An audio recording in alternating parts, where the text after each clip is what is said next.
Hello guys, आज अपन बहुत ही interesting chapter को चालू करने जा रहे हैं जिसका नाम है ह्यूमन रिप्रोडक्शन। तो इस चैप्टर को अपन ने दो पार्ट्स में डिवाइड करा है। तो आज अपन पहले पार्ट को डील करेंगे, वो भी बहुत ही इंटरेस्टिंग वे में डील करेंगे। इसको बिल्कुल ट्रिक्स के साथ लर्न करने की कोशिश करेंगे और कम से कम टाइम में डिटेल में रिवाइज करेंगे। तो स्टेप्स कौन कौन सी इन्वॉल्व होती है अपने ह्यूमन रिप्रोडक्शन के अंदर। तो सबसे पहले प्रोसेस होती है गैमेटोजेनेसिस, जिसके अंदर आती है अपनी स्पर्मेटोजेनेसिस और oogenesis प्रोसेस, जिसको अपन डिटेल में आगे वाले चैप्टर में पढ़ेंगे। फिर दूसरी प्रोसेस आती है इंसेमिनेशन। इंसेमिनेशन क्या होती है? Transfer of sperms into the female reproductive tract, ठीक है। फिर आती है फर्टिलाइजेशन की प्रोसेस। फर्टिलाइजेशन यानी कि दो स्पर्म और ओवन आपस में आके जब फ्यूज होते हैं तो जाइगोट का फॉर्मेशन होता है। उसी प्रोसेस को अपन फर्टिलाइजेशन बोलते हैं। जो जाइगोट है वो फर्दर डेवलप होता है अपना एम्ब्रियो के अंदर, जिस कारण फिर फॉर्मेशन होता है अपना ब्लास्टोसिस्ट का। फिर इम्प्लांटेशन होता है। इम्प्लांटेशन यानी कि जो अपना एम्ब्रियो रहता है वो इम्प्लांट हो जाता है अपने यूट्राइन मेम्ब्रेन के अंदर। फिर आती है गैस्टेशन पीरियड, यानी कि एम्ब्रियो का डेवलप होना पूरी तरह। ये अराउंड रहता है 280 डेज का अपने ह्यूमंस के अंदर, या फिर 9 मंथ 7 डेज का ये गैस्टेशन पीरियड रहता है। जो सबसे लॉन्गर गैस्टेशन पीरियड रहता है वो एलिफेंट का रहता है। फिर आती है पार्चुरेशन की प्रोसेस, यानी कि चाइल्ड डिलीवरी की प्रोसेस। फिर आती है लैक्टेशन। लैक्टेशन यानी कि मिल्क प्रोडक्शन वाली प्रोसेस। तो इन सभी टॉपिक्स को अपन डिटेल में कवर कर लेंगे अपने आगे वाले चैप्टर में। तो चलिए बिना देरी के शुरू करते हैं। तो सबसे पहले अपन बात करते हैं मेल रिप्रोडक्टिव सिस्टम की। मेल रिप्रोडक्टिव सिस्टम के अंदर प्राइमरी सेक्स रिप्रोडक्टिव ऑर्गन होते हैं और एक सेकेंडरी सेक्स रिप्रोडक्टिव ऑर्गन्स होते हैं। प्राइमरी सेक्स रिप्रोडक्टिव ऑर्गन्स के अंदर आते हैं अपने टेस्टिस। टेस्टिस किसके अंदर हेल्पफुल होते हैं? ये फॉर्म करते हैं अपना स्पर्म का फॉर्मेशन करते हैं, और ये फॉर्मेशन करते हैं मेल सेकेंडरी सेक्स हार्मोन्स का, यानी एंड्रोजन टेस्टोस्टेरोन का ये प्रोडक्शन करते हैं। फिर सेकेंडरी सेक्स ऑर्गन्स कहते हैं अंदर आते हैं अपने एक्सटर्नल जेनिटेलिया, जो कि आते हैं स्क्रोटम और पेनिस। इसको भी डिटेल के अंदर अपन पढ़ेंगे। फिर mail genital ducts. Mail genital duct कौन कौन सी होती है? एपिडिडर्मिस, वासा डिफरेंस, इजैक्यूलेटरी डक्ट और यूरेथ्रा। फिर एसेसरी रिप्रोडक्टिव ग्लैंड्स। तो कौन कौन सी रिप्रोडक्टिव ग्लैंड प्रेजेंट रहती है? तो वो रहती है सेमिनल वेसिकल, प्रोस्टेट ग्लैंड्स और कॉपर्स या फिर बल्बो यूरेथ्रल ग्लैंड। तो सबसे पहले अपन बात करते हैं टेस्टिस की। टेस्टिस एक पेयर के अंदर प्रेजेंट रहता है और ये रहता है स्क्रोटम के अंदर प्रेजेंट, यानी ये एक्स्ट्रा एब्डोमिनल रहता है, अपने एब्डोमिनल कैविटी के बाहर प्रेजेंट रहता है, जिस कारण जो इनका 2 to 2.5 डिग्री सेल्सियस बॉडी से कम हो जाए, जो कि एक फेवरेबल कंडीशन होती है स्पर्म के फॉर्मेशन के लिए। जो इंट्रा एब्डोमिनल टेस्टिस किस किस का रहता है? वो रहता है एलिफेंट का, वेल्स का, अपने डॉल्फिन्स का, फिर ओविपेरस एनिमल्स का। जो टेस्टिस रहता है वो फॉर्म्ड होता है inside the abdominal cavity, but descend होता है into the scrotum through lingual canal during the 7th month of the pregnancy, ठीक है। जो अपना लिंगुअल कैनाल के थ्रू ये जो अपना टेस्टिस रहता है वो डिसेंड डाउन होता है ड्यूरिंग 7 मंथ ऑफ प्रेगनेंसी। जो इसका साइज रहता है वो 5 to 2.5 सेंटीमीटर रहता है। ये ओवल शेप के अंदर रहता है और ये लाइट एस पिंक कलर का रहता है। फिर गुबर्नाक्यूलम। गुबर्नाक्यूलम के एक फाइब्रस बैंड रहता है जो कनेक्ट करता है lower end of the testis to the scrotum. ये वाला पार्ट है, ये गुबर्नाक्यूलम है जो कनेक्ट करता है अपने टेस्टिस को स्क्रोटल वॉल से। फिर जो लेफ्ट टेस्टिस रहता है वो स्लाइटली लोअर रहता है देन राइट टेस्टिस। फिर जो अपन लिंगुअल कैनाल की बात करें वो कनेक्ट करती है scrotum to the abdominal cavity. फिर स्पर्मेटिक कॉर्ड की बात करें तो स्पर्मेटिक कॉर्ड इनसाइड रहती है अपने लिंगुअल कैनाल के अंदर। ये कैरी करती है ब्लड वेसल्स, नर्व्स, फिर अपने बहुत सारे वासा डिफरेंस वगैरह को कैरी करती है। तो मेंटेन कैसे होता है टेम्परेचर स्क्रोटम के अंदर? ये मेंटेन होता है थ्रू डार्टस और क्रीमेस्टर मसल्स को। अगर अपन कोई कंडीशन ले, जैसे कि कोल्ड वेदर की कंडीशन लें, तो ये दोनों मसल्स कॉन्ट्रैक्ट हो जाएंगी, यानी कि ये बॉडी के पास आ जाएंगी ताकि हीट मिल सके स्क्रोटम को। तो ये दोनों अपनी कॉन्ट्रैक्ट होंगी मसल, यानी डार्टस मसल और क्रीमेस्टर मसल कॉन्ट्रैक्ट होगी, जिस कारण जो अपना हीट डेसिपिरेशन डिक्रीज हो जाएगा। तो टेस्टिस के फंक्शंस क्या होते हैं? टेस्टिस अपने स्पर्म फॉर्मेशन के अंदर हेल्पफुल होता है। फिर ये एंड्रोजन का सिक्रीशन करता है, यानी टेस्टोस्टेरोन, डाइहाइड्रोटेस्टोस्टेरोन का सिक्रीशन करता है, जो कि हेल्प करता है अपने स्पर्मेटोजेनेसिस के अंदर, maturation of the sperm in the epididymis के अंदर हेल्पफुल होते हैं। फिर मेल सेकेंडरी सेक्स ऑर्गन के अंदर हेल्पफुल होते हैं। फिर मेल सेकेंडरी सेक्स कैरेक्टर्स के अंदर हेल्पफुल होते हैं। और ये रिस्पॉन्सिबल रहता है लिबिडो के लिए, यानी कि सेक्स डिजायर के लिए। और जैसा मैंने यहाँ पे बताया था कि ये डिसेंड करते हैं अपने टेस्टिस को, टेस्टोस्टेरोन। तो ये एक लॉन्गिट्यूडनल सेक्शन अपने टेस्टिस का। तो इसके जो टेस्टिस रहता है वो 3 लेयर के थ्रू कवर रहता है। जो सबसे आउटर लेयर रहती है वो ट्यूनिका वजाइनलिस रहती है। फिर जो मिडिल लेयर रहती है वो ट्यूनिका एल्बिक्यूनिया रहती है। और जो सबसे इनर मोस्ट लेयर रहती है वो ट्यूनिका वेस्क्युलोसा रहती है। जो ट्यूनिका वजाइनलिस रहती है वो दो में डिवाइड होती है, पैराइटल और दूसरी विसरल, ठीक है। और जो अपनी ट्यूनिका एल्बिजिनिया रहती है वो इनवेजिनेशन शो करती है, जिस कारण टेस्टिकुलर सेप्टा बनते हैं और ये टेस्टिकुलर लॉब्यूल्स में डिवाइड होते हैं। तो कितने टेस्टिकुलर लॉब्यूल्स रहते हैं अपने एक टेस्टिस के अंदर? तो वो रहता है अराउंड 200 to 250। फिर जो ट्यूनिका वेस्क्युलोसा रहती है ये बहुत रिच रहती है, अपनी वेस्क्युलर नेचर रहता है इसका, यानी बहुत रिच रहती है वेन्स और आर्टरीज के अंदर। और एक एक टेस्टिकुलर लॉब्यूल्स के अंदर, ठीक है, कितनी सेमिनिफेरस ट्यूब्यूल्स प्रेजेंट रहते हैं? वो 2 से 3 रहते हैं ईच लॉब्यूल के अंदर, सेमिनिफेरस ट्यूब्यूल, यही स्पर्म का फॉर्मेशन करते हैं। फिर सेमिनिफेरस ट्यूब्यूल से अपनी ट्यूबुलाई रेक्टाई आती है, ट्यूबुलाई रेक्टाई फर्दर ज्वाइन होकर रेटिटेस्टिस बनाती है, रेटिटेस्टिस फर्दर ज्वाइन होकर वासा एफ्रेंशिया बनाते हैं, वासा एफ्रेंशिया फिर फर्दर एपिडाइडर्मिस में ओपन होते हैं, एपिडाइडर्मिस से ये जाते हैं वासा डिफरेंस के अंदर। तो एपिडाइडर्मिस के अंदर भी 3 पार्ट रहते हैं, कापुट, कार्पस एंड कॉडा। जो कॉडा वाला पार्ट रहता है वो टेल रहता है, यहीं से इमर्ज होती है अपनी वासा डिफरेंस। तो ये एक फ्लो चार्ट मैंने बनाया, जैसे कि मैंने बताया कि स्पर्म का फॉर्मेशन कैसे होता है। तो स्पर्म का फॉर्मेशन होता है अपना सेमिनिफेरस ट्यूब्यूल्स के अंदर, जो कि फंक्शनल और स्ट्रक्चरल यूनिट है अपने टेस्टिस की। फिर ये ट्यूबुलाई रेक्टा इनकी डक्ट रहती है, फिर ट्यूबुलाई रेक्टर फर्दर ज्वाइन होकर रेटिटेस्टिस बनाते हैं, रेटिटेस्टिस फर्दर ज्वाइन होकर वासा एफ्रेंशिया बनाते हैं, वासा एफ्रेंशिया ओपन होती है अपनी एपिडाइडर्मिस के अंदर जहाँ मैच्योरेशन होता है स्पर्म का, फिर ये ओपन होती है वासा डिफरेंस के अंदर और ये फाइनली इंटर होती है एब्डोमेन के अंदर थ्रू स्पर्मेटिक कोड। तो ये यहाँ से लेके वासा एफ्रेंशिया तक ये अपना इंट्रा टेस्टिकुलर डक्ट सिस्टम है। फिर कुछ टर्म्स की बात कर लें तो क्रिप्टोक्रिडिज्म क्या रहता है, यानी कि फेलियर हो जाता है descend of the testis into scrotum, यानी टेस्टिस अपने स्क्रोटम के अंदर नहीं आ पाता, इस कंडीशन को अपन क्रिप्टोक्रिडिज्म बोलते हैं। तो अगर अपन सर्जरी के थ्रू डिसेंड कराएं टेस्टिस को तो उस कंडीशन को अपन आर्कियोपैक्सी बोलते हैं। मोनोक्रिडिज्म यानी सिंगल टेस्टिस किसके अंदर प्रेजेंट रहता है? सिंगल टेस्टिस प्रेजेंट रहता है अपना एस्केरिस के अंदर। Epididymis, epididymis highly coil 6 metre लंबा, length posterior to the testis एक स्ट्रक्चर है जिसके अंदर वासा एफ्रेंशिया ओपन होती है। इनके अंदर 3 पार्ट रहते हैं, कापुट, कार्पस एंड कॉडा। जो कापुट वाला पार्ट रहता है वो हेड रहता है जो हम बहुत ज़्यादा कॉइल्ड रहता है, जो कार्पस वाला पार्ट रहता है वो बॉडी रहती है और कॉडा वाला पार्ट टेल रहती है। यही स्टोरेज और फंक्शनल मैच्योरेशन कराता है अपने स्पर्म्स का, यही स्पर्म 1 से 2 वीक तक स्टोर हो सकते हैं। यही डेवलप होता है from the Wolffian and the mesonephric duct, यानी कि जो अपना एपिडिडाइमिस है ये वॉल्फियन डक्ट के थ्रू डेवलप होता है। इनके अंदर सर्कुलर स्मूथ मसल्स और सूडो स्ट्रेटिफाइड सिलिएटेड एपिथेलियम मिलते हैं। स्ट्रेटिफाइड सीलिया कौन सा रहता है? वो स्टेरोसीलिया रहता है। इन्हीं के थ्रू वासा डिफरेंस अराइज होती है फ्रॉम दी कॉडल पार्ट, जो कॉडल वाला पार्ट है वहीं से वासा डिफरेंस अराइज होती है। अब अपन बात करते हैं वासा डिफरेंस की। वासा डिफरेंस एक thin narrow tube like structure है कि जो अराइज होता है फ्रॉम दी कॉडा एपिडिडाइमिस। जो अपना वासा डिफरेंस रहता है वो ऊपर की ओर चढ़ता है from the scrotum through the spermatic cord और एक लूप मारता है अपने यूरेटर के अंदर, ठीक है। फिर वहाँ पर एक एम्प्यूलर जंक्शन फॉर्म करता है, यानी एक डायलेटेड पार्ट रहता है अपना वासा डिफरेंस का।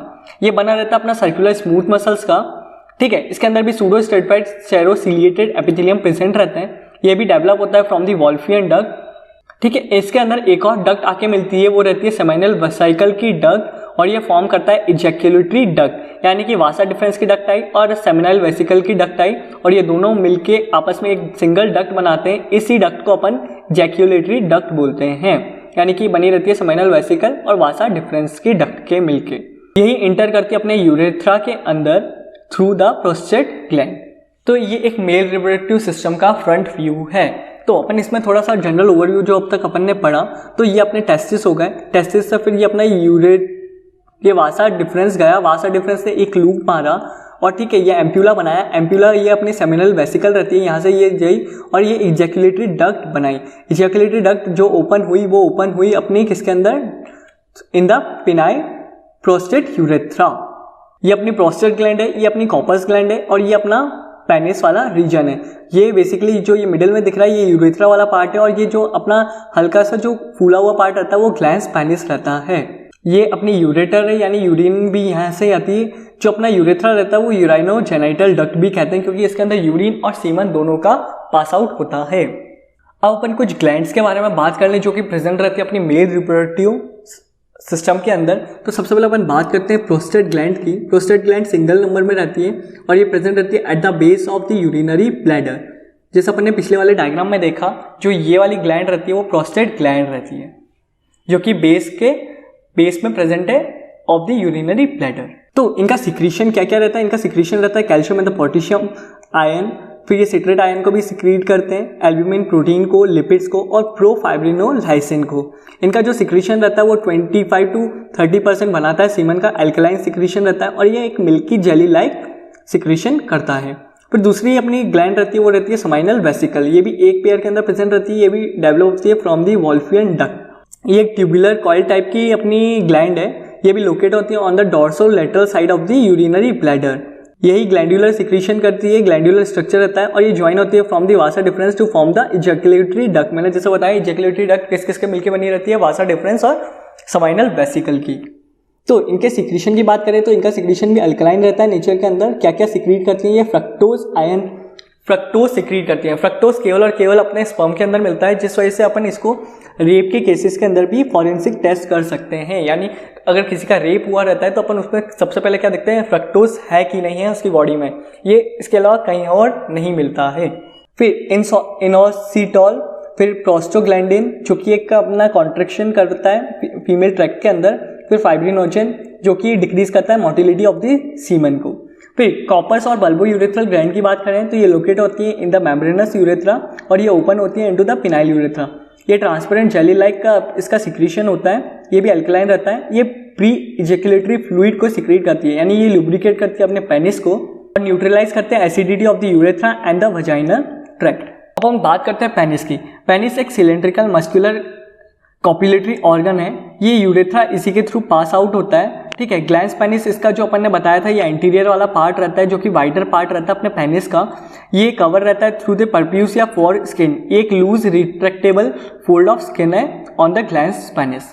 फिर इनके ऊपर टाइसन ग्लैंड्स या परपेचुअल ग्लैंड्स प्रेजेंट रहती है जो कि सिक्रीट करती है अपनी स्मैग्मा, जो कि लुब्रिकेट करता है अपने ग्लैंस पेनिस को। तो ये एक ट्रांसवर्स सेक्शन है अपने पेनिस का, ठीक है। जैसे मैंने बताया ये यूरिनरी ब्लैडर हो गया, ये अपनी सेमाइनल वेसिकल हो गई, ये अपने टेस्टिस हो गया, ये वासा डिफरेंस हो गई, फिर ये अपना प्रोस्टेट ग्लैंड्स हो गई, ये कॉपस ग्लैंड हो गई, ये अपना पेनिस वाला रीजन हो गया, ये यूरेथ्रल ऑर्पिन हो गई और ये पप्यूसे हो गया, यानी कि ये अपनी जो रिट्रैक्टेबल फोल्ड ऑफ स्किन है ग्लैंस पेनिस के ऊपर जो प्रेजेंट रहती है। अब अपन ट्रांसवर्स सेक्शन ऑफ पेनिस को देखें तो यानी अपन ने ट्रांसवर्स सेक्शन लिया पेनिस का, तो जो इनके अंदर दो टाइप के वो प्रेजेंट रहते हैं। कॉर्पोरा कैवर्नोसा प्रेजेंट रहता है जो कि लॉन्गिट्यूडनल डोर्सोलैटरल और इरेक्टाइल टिश्यू रहता है। फिर एक यूरेथ्रल ओपनिंग जो कि रहता है, इसको अपन बोलते हैं कॉर्पस स्पॉन्जियसम, जिसके अंदर एक वेंट्रल रहता है, लॉन्गिट्यूडनल रहता है और इरेक्टाइल टिश्यू रहता है। जो अपनी ट्यूनिका एल्बिजिनिया रहती है वो कवर करती है कॉर्पोरा कैवर्नोसा को, ठीक है। ड्यूरिंग सेक्शुअल इंटरकोर्स क्या होता है, ये इंक्रीज हो जाता है blood supply to the penis, जिस कारण डायलेशन हो जाता है अपना पिनाइल यूरेथ्रा का और ब्लड रशिश हो जाता है, यानी ब्लड इनके जो साइनसेस रहते हैं इनके अंदर बहुत तेजी से आने लग जाता है और भरने लग जाता है, जिस वजह से जो अपना पेनिस रहता है वो हार्ड हो जाता है और प्रोवाइड करता है रिजिडिटी टू द पेनिस। इस वजह से इरेक्शन होता है अपने पेनिस का। ये कंट्रोल्ड होता है from the parasympathetic nervous system, ठीक है। अपन अब इरेक्शन ऑफ द पेनिस की तो बात ही कर ली, ये एसेंशियल रहता है बहुत इंसेमिनेशन के लिए। अब अपन बात करते हैं इजैक्यूलेशन के लिए। इजैक्यूलेशन क्या होता है? ये फोर्सफुल रिलीज होता है अपने सीमन का। ये एक अंडर कंट्रोल रहता है सिंपैथेटिक ऑटोनोमस नर्वस सिस्टम। अब अपन बात करते हैं सीमन की। तो सीमन क्या रहता है? वाइट रहता है, अल्कलाइन रहता है और विस्कस रहता है नेचर के अंदर। जो इसका पीएच रहता है वो भी अराउंड अल्कलाइन रहता है। इसका जो कंपोजिशन रहता है वो बनके मिलता है ये स्पर्म्स और सेमाइनल प्लाज्मा का।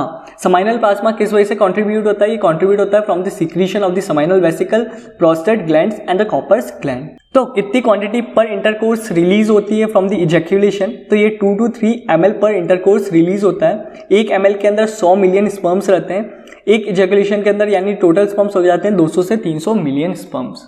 तो ठीक है, अपन नॉर्मल सीमन की बात करें तो इनके अंदर 60% जो स्पर्म रहते हैं वो मोटाइल रहते हैं और 40% नॉर्मल मॉर्फोलॉजी दिखाते हैं, यानी उनका स्ट्रक्चर नॉर्मल रहता है 40% का, तभी नॉर्मल सीमन बोलेंगे अपन इसको। अब ट्रिक याद करने के लिए अपन ने पाथवे ऑफ द स्पर्म के ट्रिक याद करने के लिए अपन ने बहुत शानदार ट्रिक बनाई है। जो वरुण धवन के पापा हैं यानी डेविड धवन, ये बहुत ही ज़्यादा कॉमेडी वाली मूवी बनाते हैं, ठीक है। तो start the Varun Dhawan somewhere exit पुरानी कॉमेडी ऑफ योर पापा, ठीक है। वरुण धवन में वो वाली बात नहीं है जो उसके पापा में बात थी।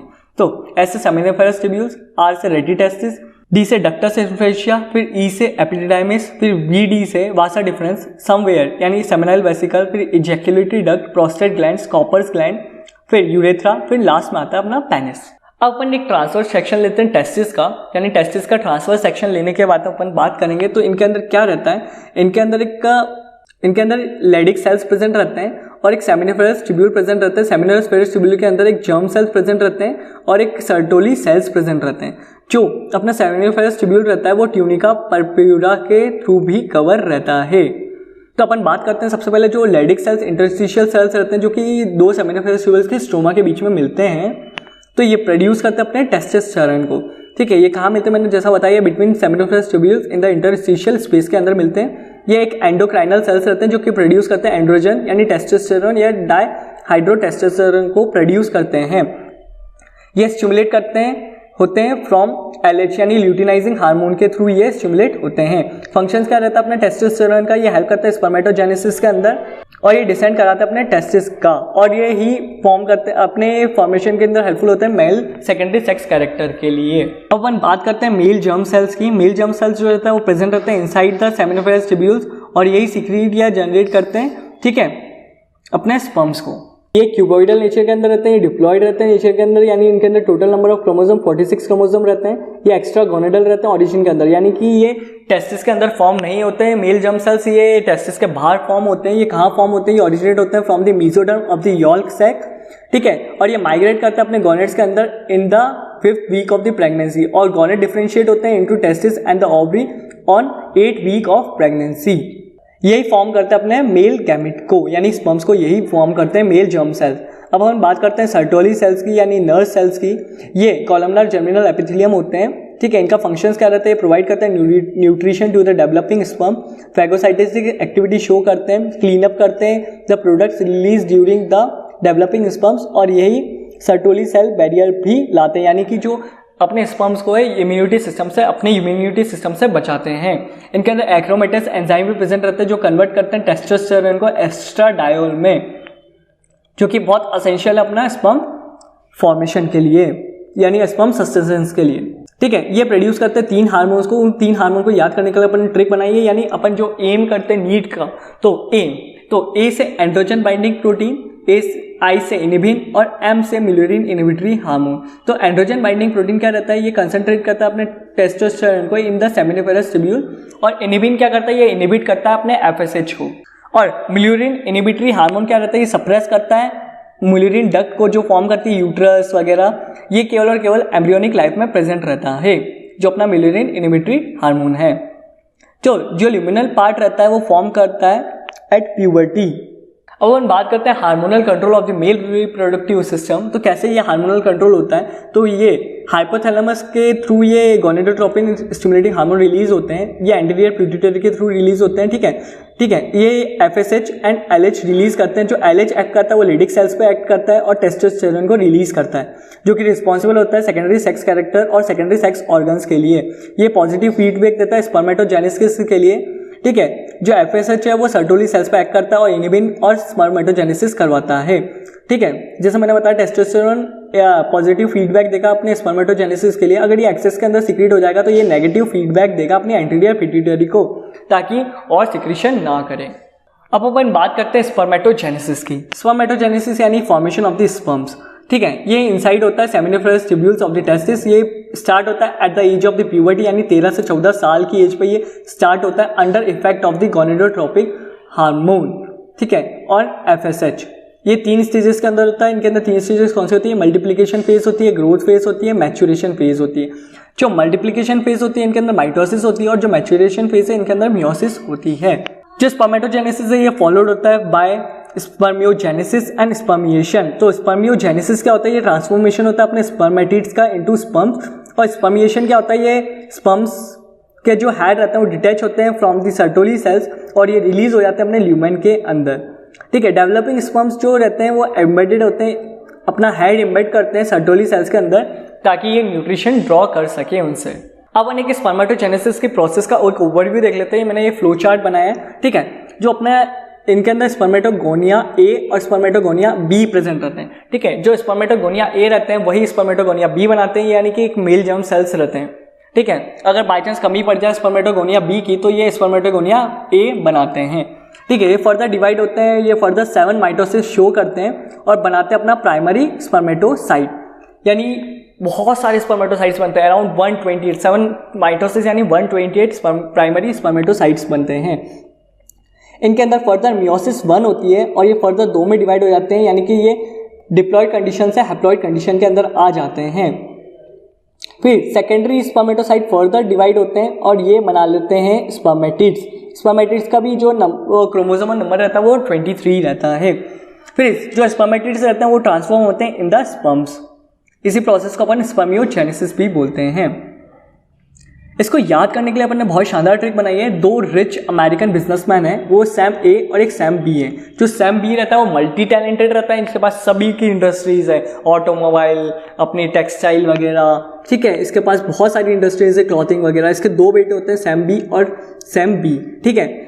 और जो सैम बी के फिर 2 बेटे फर्दर होते हैं वो सन और शाइन, ठीक है। सन और शाइन भी फर्दर बहुत ही ज़्यादा मल्टी टैलेंटेड पर्सन रहते हैं, यानी ये सुपर मेड रहते हैं, यानी इनका काम भी सुपर रहता है आपस में डिवाइड होने के बावजूद।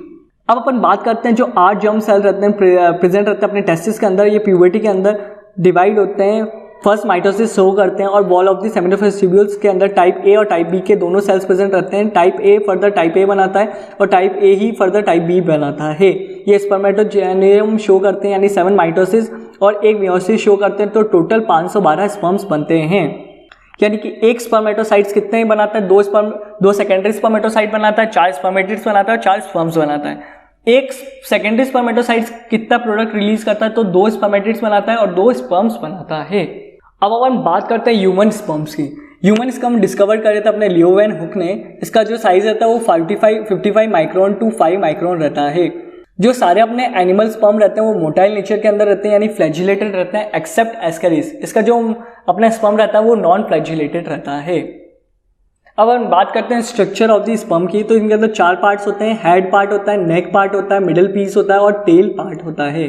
तो अपन हेड पार्ट की बात करें तो इनके अंदर एक्रोसोम और न्यूक्लियस प्रेजेंट रहता है। जो एक्रोसोम रहता है ये फॉर्म्ड होता है फ्रॉम द गोल्जी एपरेटस और ये इनके अंदर रहते हैं स्पर्मोलाइजिंग, यानी कि जब अब ये फर्टिलाइजेशन होता है तो ये जो अपनी कैपलाइक स्ट्रक्चर रहता है वो इनके अंदर हाइड्रोलिनस एंजाइम रहता है जो कि डाइजेस्ट करता है अपनी एग मेम्ब्रेन को।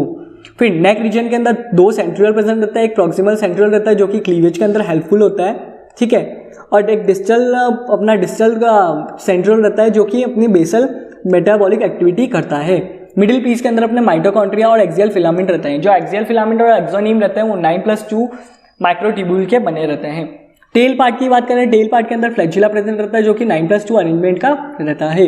तो एक ये बेसिकली डायग्राम है अपना ह्यूमन स्पर्म का।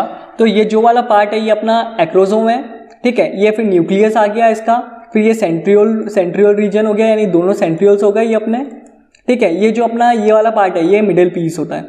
मिडिल पीस के अंदर अपने माइटोकॉन्ड्रिया रहते हैं, वो स्पाइरली अरेंज होते हैं, उस कंडीशन को अपन नीरम बियम बोलते हैं।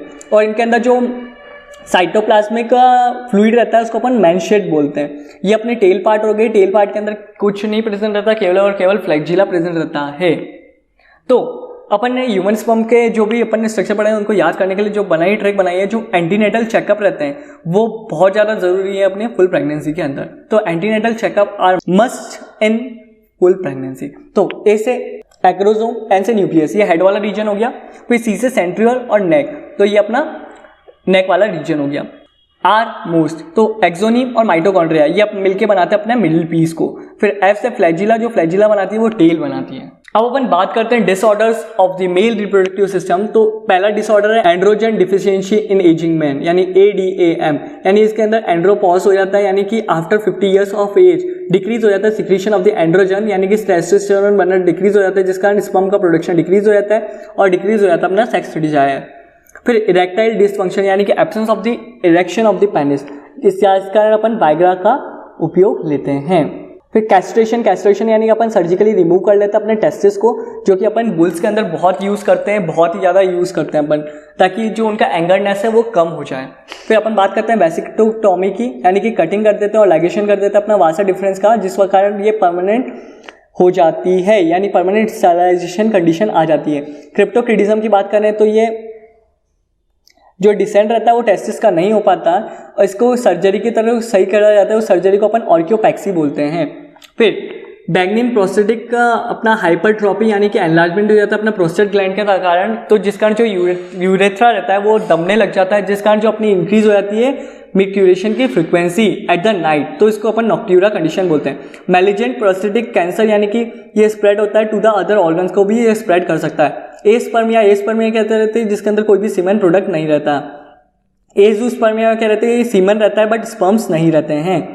ओलिगोस्पर्मिया क्या रहती है, ओलिगोस्पर्मिया यानी कि जो स्पर्म्स का काउंट रहता है सीमेन के अंदर वो कम हो जाता है, 20 मिलियन के अराउंड ही बचता है।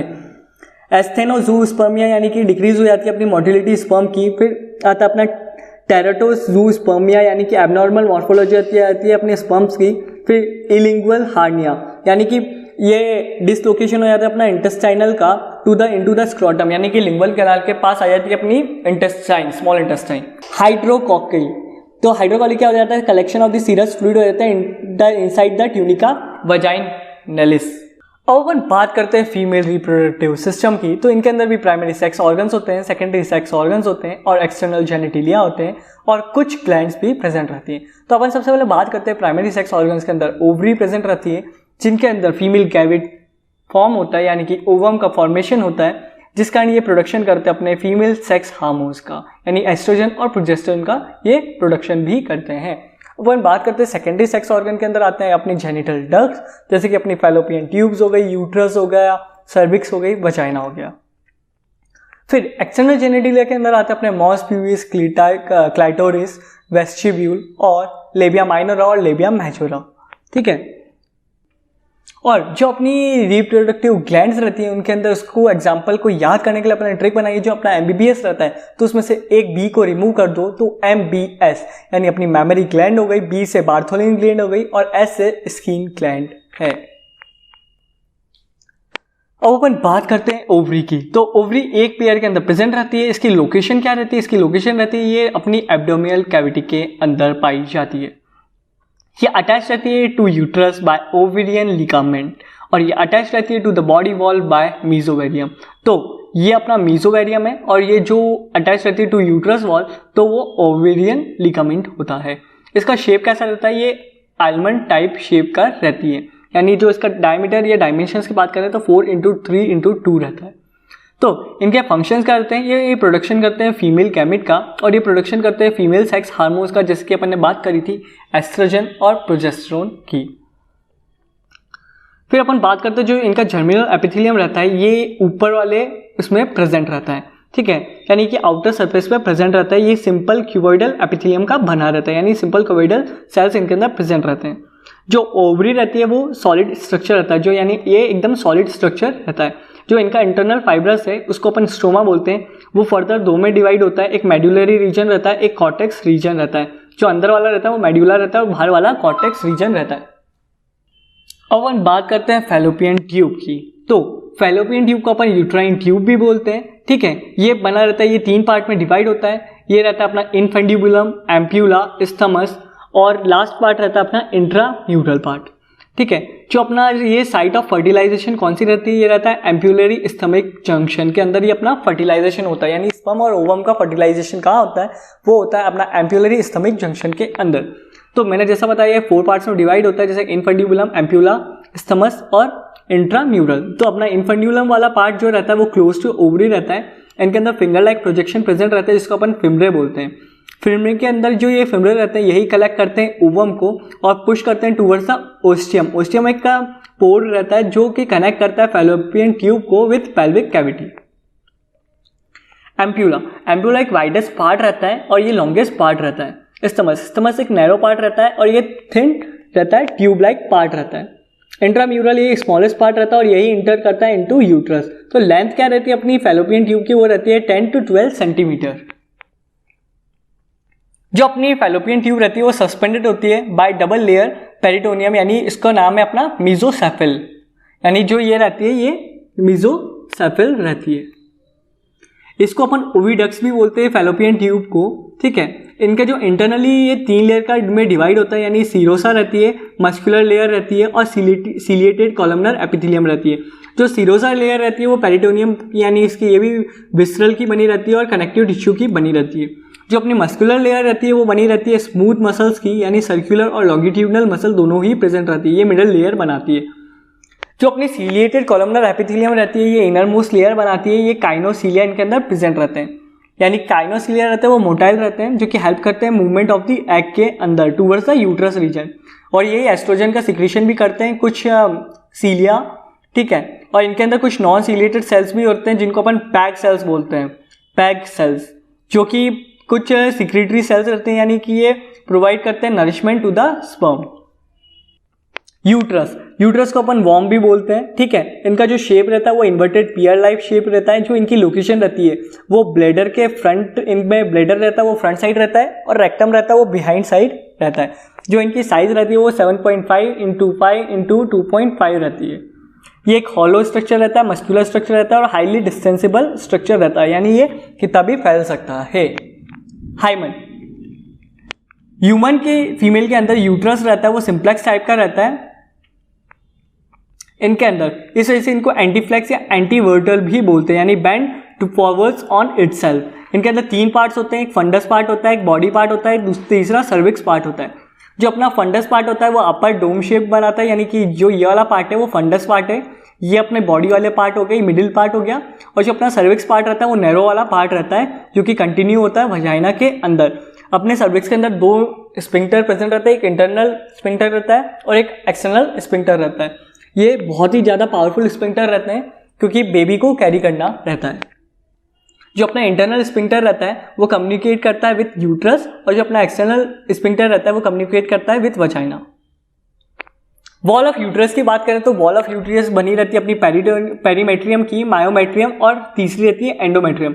जो पेरीमेट्रियम रहती है वो बनी रहती है मेसोथीलियम और एल्वेओलर कनेक्टिव टिश्यू की, ये आउटर मोस्ट लेयर रहती है। जो अपनी मायोमेट्रियम रहती है वो मिडल लेयर रहती है, बनी रहती है smooth muscle, circular muscle, longitudinal और ऑब्लिक मसल्स भी इनके अंदर प्रेजेंट रहती है।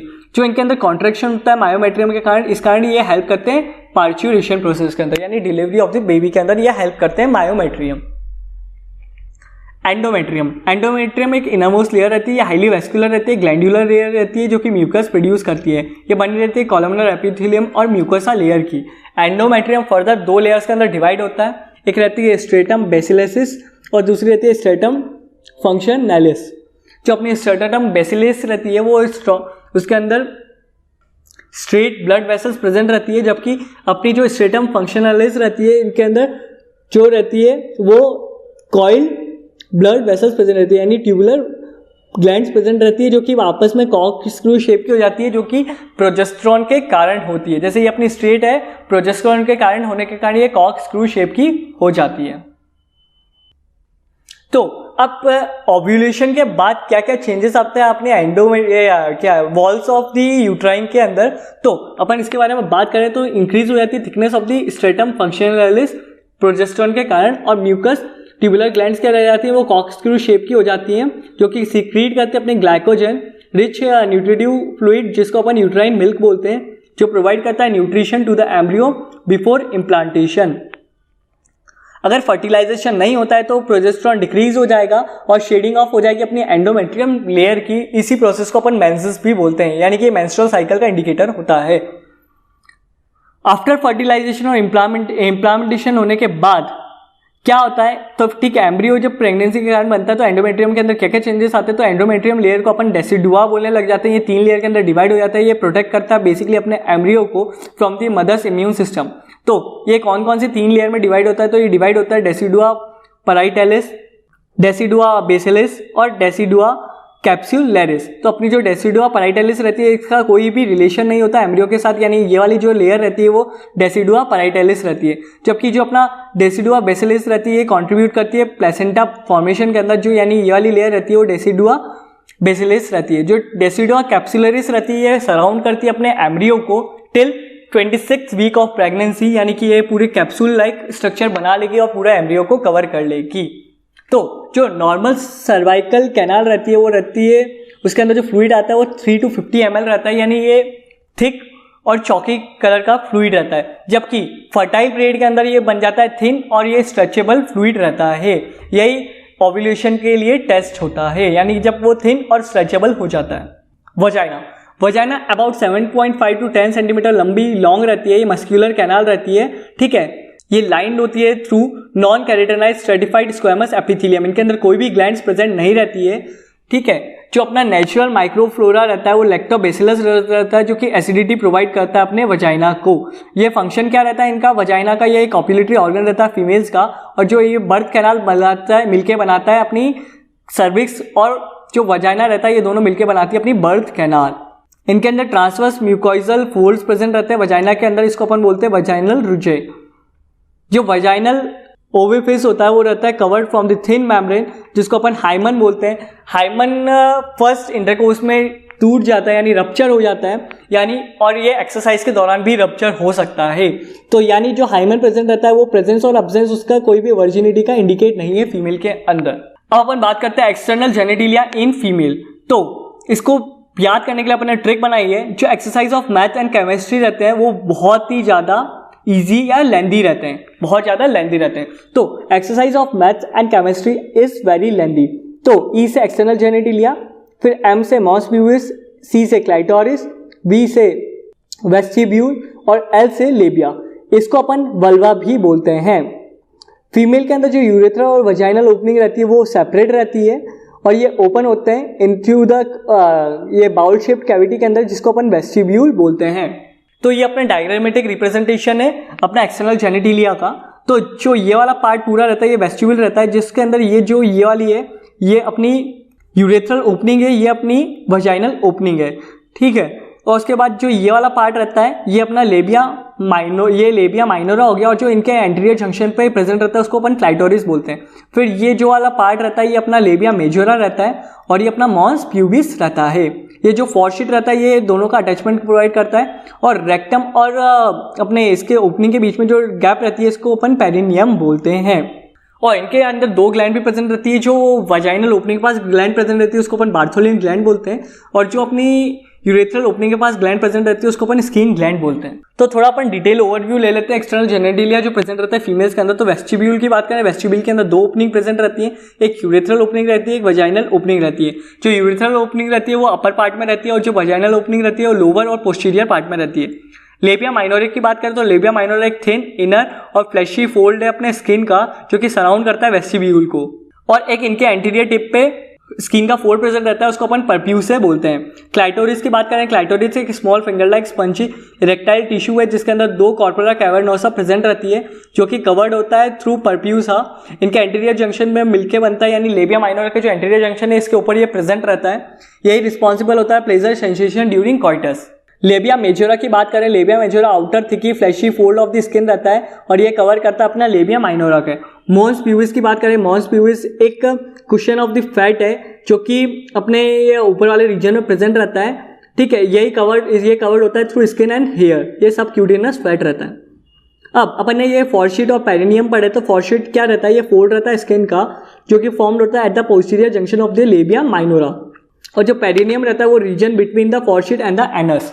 अब अपन कुछ ग्लैंड जो फीमेल रिप्रोडक्टिव सिस्टम के अंदर जो ग्लैंड प्रेजेंट रहती है उसके बारे में अपन बात करें, तो इनके अंदर दो ग्लैंड प्रेजेंट रहती है, एक बार्थोलिन ग्लैंड रहती है और एक ग्लैंड ऑफ स्किन रहती है। जो बार्थोलिन ग्लैंड रहती है वो एक पेयर के अंदर प्रेजेंट रहती है, one on each side of the vaginal opening. ये म्यूकोइडल और अल्कलाइन सीक्रेशन करते हैं, जिसका ये लुब्रिकेट करते हैं अपने वजाइना को, रिड्यूस करते हैं एसिडिटी ऑफ द वजाइना, ठीक है, ड्यूरिंग कॉइटस यानी बिफोर कॉइटस।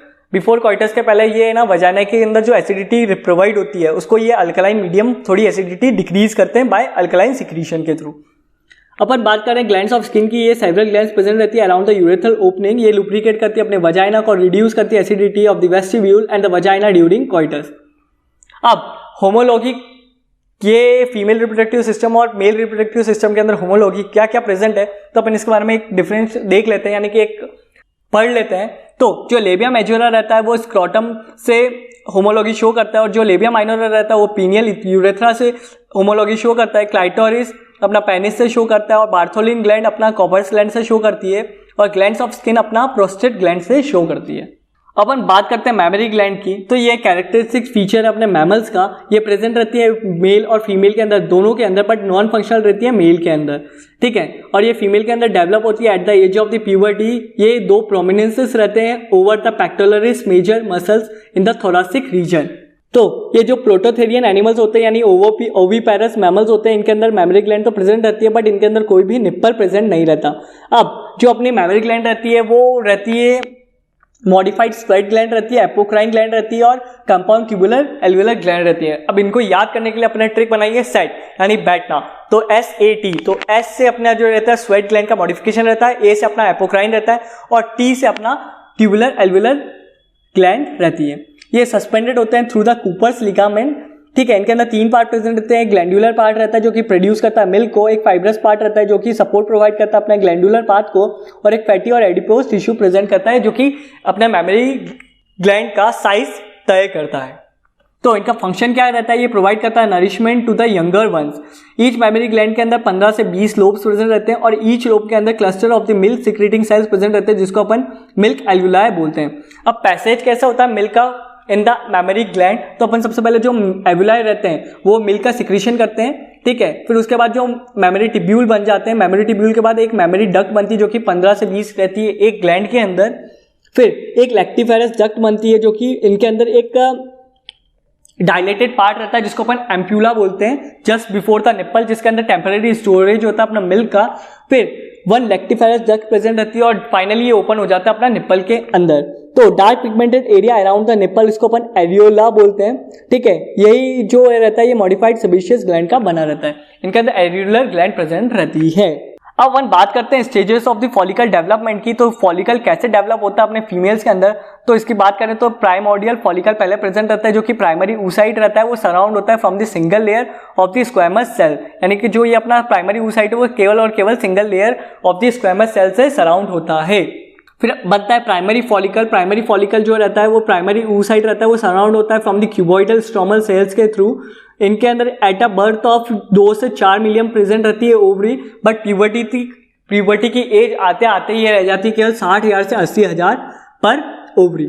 ये फॉर्म्ड होती है in the fetal life before birth, जितनी पहले जो फीटल लाइफ में फॉर्म हो चुकी है ओवरी केवल और केवल उतनी ही ओवरी फॉर्म रह जाती हैं, ठीक है। उसके बाद कोई भी नई ओवरी नहीं बनती है।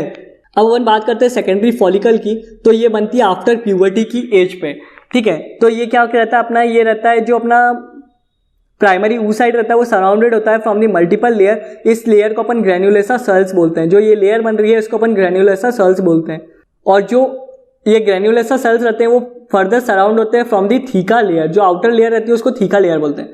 अब टर्शरी फॉलिकल के अंदर क्या रहता है, टर्शरी फॉलिकल के अंदर जो रहता है ये सेकेंडरी oocyte बनने लग जाते हैं और इनके अंदर एक फ्लूइड फील्ड कैविटी बनने लग जाती है जिसको अपन एंड्रम बोलते हैं, जो कि फुल्ली कवर नहीं करता सेकेंडरी oocytes को। और इनके अंदर जो थीका रहता है वो भी फर्दर 2 में डिवाइड हो जाता है, एक आउटर थीका में डिवाइड हो जाता है और एक इनर थीका में डिवाइड हो जाता है। और इनके अंदर जो अपना सेकेंडरी oocyte रहता है इनके अंदर जोना पेलिसुडा की कवरिंग भी बनने लग जाती है। अब जैसा मैंने बात करी थी, जो इनके अंदर फ्लूइड फील्ड कैविटी बनती है उसको अपन एंड्रम बोलते हैं, और थीका डिफरेंशिएट हो जाता है 2 लेयर के अंदर, थीका एक्सटर्ना और थीका इंटरना। तो जो थीका इंटरना रहता है वो ग्लैंडुलर सिक्रीशन करता है जो कि LH रिसेप्टर रहता है और ये एंड्रोजन का सिक्रीशन करते हैं, ठीक है। और ग्रैन्युलर ऐसा जो सेल्स रहते हैं वो फर्दर एंड्रोजन को कन्वर्ट करते हैं इनटू एस्ट्रोजन। फिर अपन बात करते हैं ग्राफियन फॉलिकल की। ये मोस्ट राइपन फॉलिकल रहता है ओवरी का। ये डिस्कवर हुआ था फ्रॉम द डे ग्राफ के थ्रू। तो इनके अंदर क्या रहता है, जो एंट्रम रहता है वो कवर्ड कर लेता है oocyte को कंप्लीटली। जैसा अपन देख रहे हैं oocyte पूरा अंदर आ चुका है एंट्रम कैविटी के अंदर। इनके अंदर एक क्यूमुलस oophorus आ जाता है। तो जो ये अंदर के ग्रैन्युलोसा सेल्स रहते हैं उसको अपन क्यूमुलस oophorus बोलते हैं। फिर इनके अंदर एक डिस्कस प्रोलीजेनेसिस होता है पार्ट वाला, तो यानी कि जो ये कनेक्ट करता है अपने सेकेंडरी फॉलिकल को with and theca walls of the follicle. फिर जोना पेलिसुडा क्या रहता है, जोना पेलिसुडा अपने बोला था जो इनके आउटर कवरिंग रहती है अपनी सेकेंडरी oocytes की। कोरोना रेडिएटर क्या रहता है, कोरोना रेडिएटर रहता है अपने इनर मोस्ट जो क्यूमुलस oophorus रहता है जो कि सराउंड करता है अपने जोना पेलिसुडा को, ठीक है। उसके बाद अगर फिर बाय फिर ओव्यूलेशन होने के बाद ये रप्चर हो जाता है। रप्चर होने के बाद जो सेकेंडरी oocyte है वो बाहर निकल जाता है। सेकेंडरी oocyte बाहर निकलता है विथ अपना corona radiata and zona pellucida. फिर अपना फॉर्मेशन होता है कॉर्पस हेमोरेगियम का। फिर कॉर्पस ल्यूटियम बनता है। कॉर्पस ल्यूटियम बनना है यानी एक येलो बॉडी रहती है जो कि फॉर्म्ड होती है आफ्टर ओव्यूलेशन फ्रॉम दी कुछ ग्रेन्युलोसा सेल्स और इनके अंदर कुछ थीका सेल्स प्रेजेंट रहते हैं। ये कन्वर्ट हो जाते हैं इन द ल्यूटिन सेल्स, जो कि एक येलो बॉडी रहते हैं, ग्लैंडुलर रहते हैं नेचर के अंदर। ये सीक्रेट करते हैं प्रोजेस्टेरोन को, लिटिल एस्ट्रोजन को और रिलैक्सिन हार्मोन को। जो अपना कॉर्पस ल्यूटियम है, अगर फर्टिलाइजेशन नहीं होता तो ये कॉर्पस एल्बिकन्स में कन्वर्ट हो जाते हैं आफ्टर 8 to 10 डेज। तो ये क्या रहते हैं, ये वाइट बॉडी रहते हैं और ये नॉन ग्लैंडुलर रहते हैं नेचर के अंदर। तो ये मैंने एक पूरा एक डायग्रामेटिक रिप्रेजेंटेशन दिखाया कि कैसे कैसे ओविडियन फॉलिकल की जनरी होती है, कैसे कैसे ये प्राइमरी फॉलिकल बनता है, फिर सेकेंडरी फॉलिकल बनता है, फिर टर्शियरी फॉलिकल बनता है, फिर ग्राफियन फॉलिकल बनता है, फिर फर्दर ये इसका ओव्यूलेशन हो जाता है तो सेकेंडरी oocyte बाहर निकल जाते हैं। सेकेंडरी oocyte बाहर निकलने के बाद ये कॉर्पस ल्यूटियम में कन्वर्ट हो जाते हैं। कॉर्पस ल्यूटियम फर्दर अगर फर्टिलाइजेशन नहीं होगा तो नॉन ग्लैंडुलर और व्हाइट बॉडी के अंदर कन्वर्ट हो जाएगा। उस व्हाइट बॉडी को अपन कॉर्पस एल्बिकन्स बोलते हैं। अब बात करते हैं oogenesis की। तो oogenesis यानी कि ये फॉर्मेशन होता है अपना ओवम का, यानी फॉर्मेशन होता है मैच्योर फीमेल गैमेट का, जिसको अपन ओवम बोलते हैं। तो रिप्रोडक्टिव लाइफ क्या होती है फीमेल की, वो बहुत ही लिमिटेड होती है। यानी कि मैंने जैसा बताया कि इनके अंदर कोई भी ओवरी एक्स्ट्रा फॉर्म नहीं होती, जितनी फॉर्म हो जाती है वो at a age of fetal life के अंदर फॉर्म होती है। उसके अलावा कोई भी फॉर्म नहीं होती और फीटल लाइफ के बाद भी कुछ ओवरी डीजनरेट हो जाती हैं और केवल 60 से 80 हजार ओवरी बचती हैं at a time of puberty. तो फीमेल जो जर्म सेल्स रहते हैं वो भी एक्स्ट्रा गोनेडल रहते हैं, यानी कि ये भी एक्स्ट्रा एम्ब्रियोनिक रहते हैं। ये भी mesoderm of the yolk sac में बनते हैं। By the 3rd week of pregnancy ये माइग्रेट करते हैं गोनेड्स के अंदर, और by the 8th week of pregnancy जो अपने ओवरी रहते हैं वो भी डिफ्रेंशिएट हो जाते हैं फर्दर के अंदर, यानी ये स्पर्म और ओवम से डिफ्रेंशिएट हो जाते हैं गोनेड्स के अंदर। जो oogenesis रहता है वो स्टार्ट होता है बिफोर बर्थ, यानी कि यूट्रस के जो अपन यूट्रस के अंदर रहते हैं तभी ये स्टार्ट होता है from the 3rd month of the pregnancy, और ये कंप्लीट होता है ओनली आफ्टर द फर्टिलाइजेशन। यानी इसका जो टाइम पीरियड रहता है बहुत लंबा रहता है, यानी ये अपने at the age of the fetal life के अंदर ये चालू होता है और कंप्लीट होता है at the age of the fertilization के अंदर।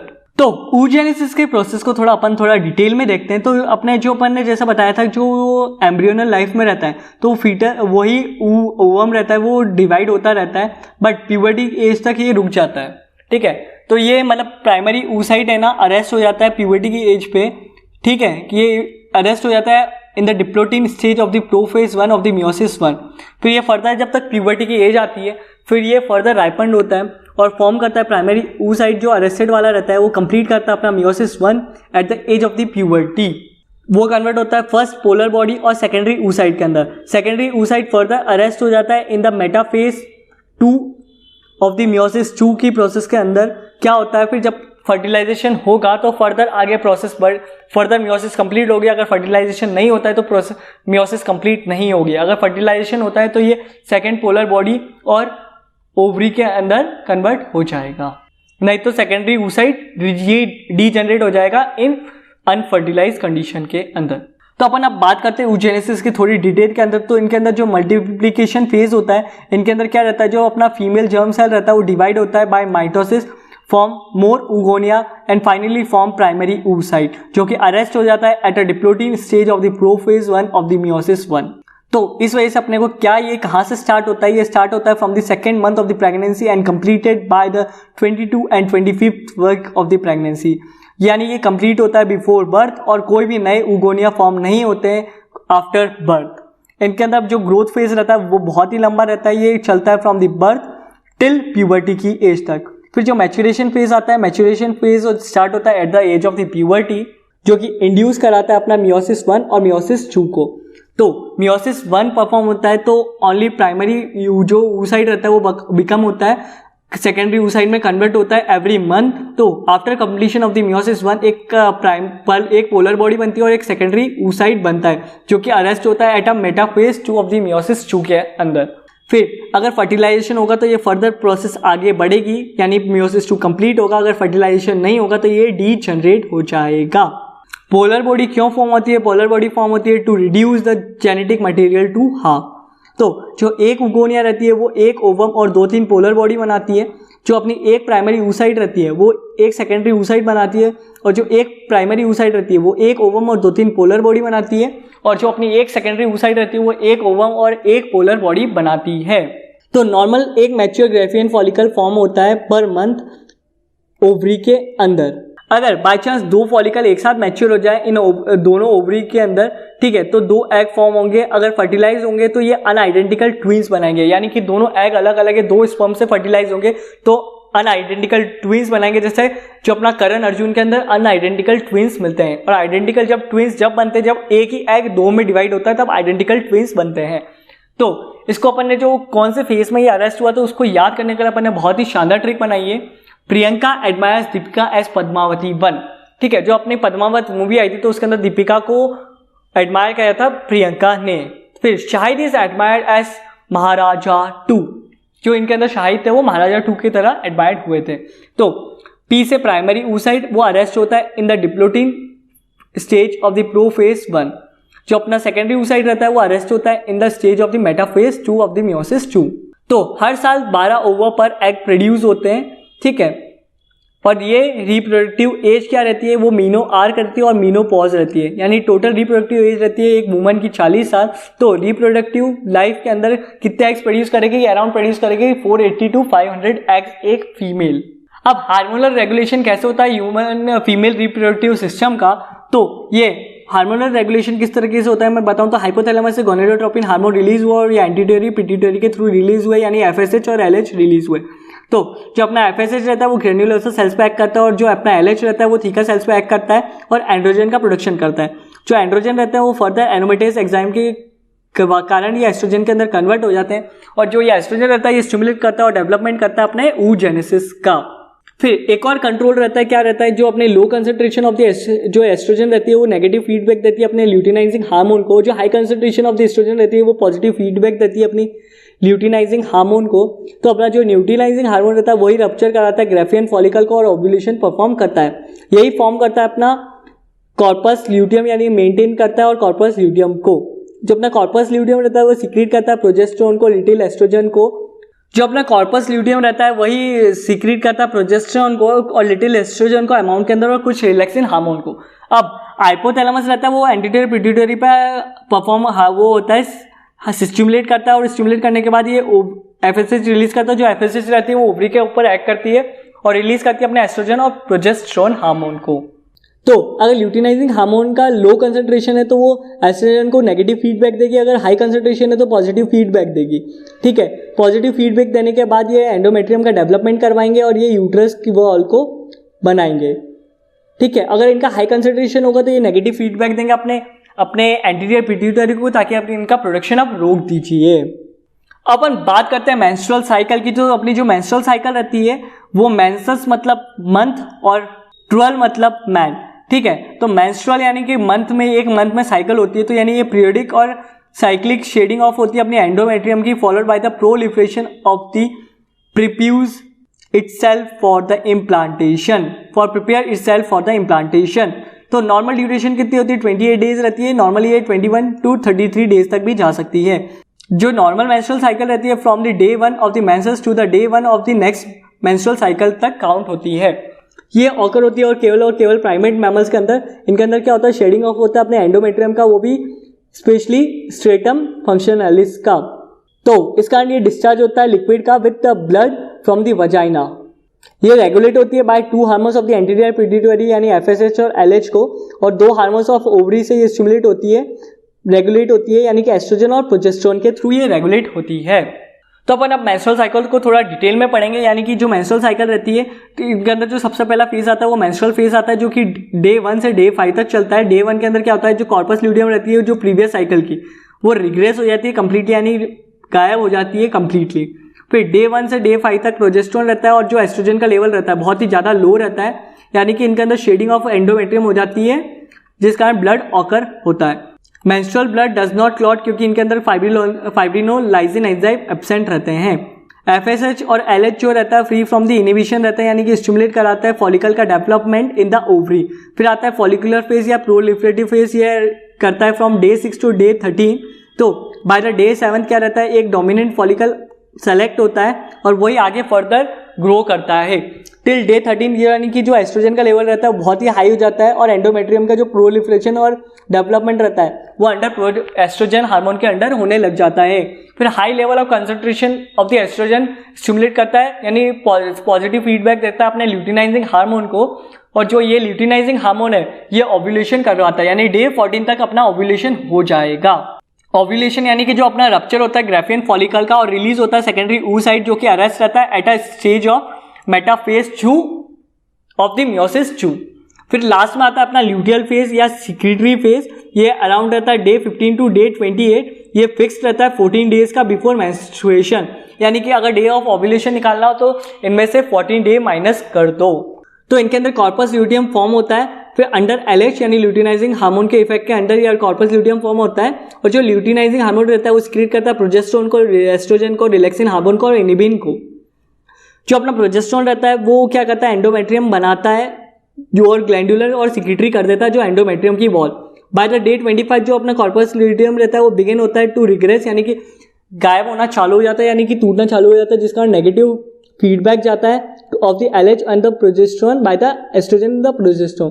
और बाय द 28th डे तक क्या होता है तो जो अपना कॉर्पस ल्यूटियम रहता है वो कंप्लीटली रिग्रेस हो जाता है और प्रोजेस्टेरोन और एस्ट्रोजन का जो मात्रा रहती है वो एकदम कम हो जाती है, क्योंकि अगर कॉर्पस ल्यूटियम ही नहीं बचेगा तो मेंटेन कौन करेगा अपने उसको, प्रोजेस्टेरोन और एस्ट्रोजन को।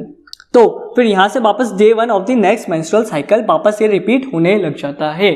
तो ये डायग्रामेटिक रिप्रेजेंटेशन है। तो डायग्रामेटिक रिप्रेजेंटेशन के अंदर अपन ने एक 3-4 कैटेगरीज के अंदर डिवाइड कर रखा है। जैसे अपन ने यूट्राइन के अंदर क्या वॉल के अंदर चेंजेस हो गए तो मेंस्ट्रुअल साइकिल के अंदर ये प्लेन रहेगी, फिर थोड़ी एस्ट्रोजन के अंदर इनके अंदर प्रोलिफरेशन होगा, फिर ये सिक्रीटरी वॉल्स बनेंगी और लास्ट डे तक ये वापस सेम हो जाएंगी। फिर ओवेरियन हार्मोन क्या रहता है यानी एस्ट्रोजन और प्रोजेस्टेरोन कैसे परफॉर्म करते हैं, तो सबसे पहले एस्ट्रोजन का धीरे धीरे कम लेवल रहता है, फिर एकदम 13 डे तक एकदम बढ़ जाता है, फिर ओव्यूलेशन होगा एस्ट्रोजन के अंदर।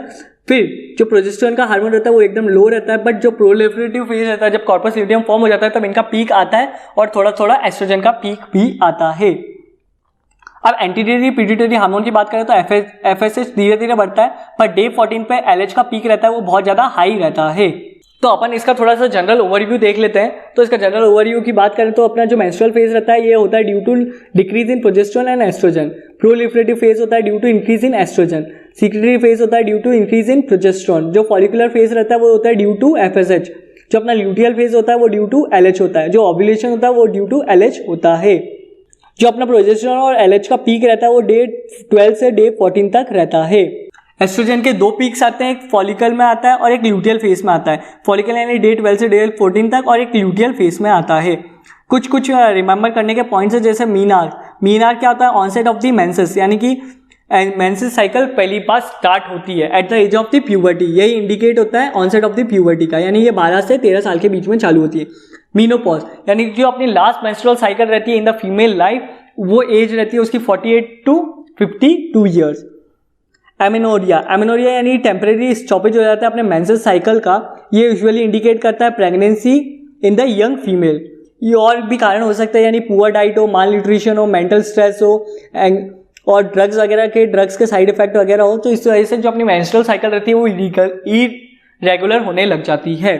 फिर ओव्यूलेशन ओकर होता है at the mid of the menstrual cycle. तो नॉर्मल मेंस्ट्रुअल फ्लो कितना रहता है, यानी कि जो अपना डिस्चार्ज होता है at the starting of the menstrual cycle, तो वो रहता है 40 to 80 ml, जिनके अंदर ब्लड प्रेजेंट रहता है। जो इनका जो ब्लड रहता है वो क्लॉट नहीं हो पाता क्योंकि इनके अंदर कोई भी फाइब्रिनोलाइसिन नहीं रहते हैं।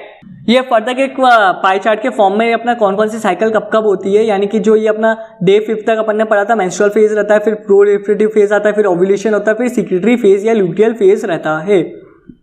तो इनकी ड्यूरेशन क्या रहती है मैंने बताया, जैसे कि 28 डेज ड्यूरेशन रहती है, बट 21 से 33 डेज तक भी ये रह सकता है। जो ब्लड फ्लो रहता है वो 40 to 80 ml रहता है, यानी कि जो अपना ब्लड का डिस्चार्ज होता है फ्रॉम दी मेंस्ट्रुअल साइकिल।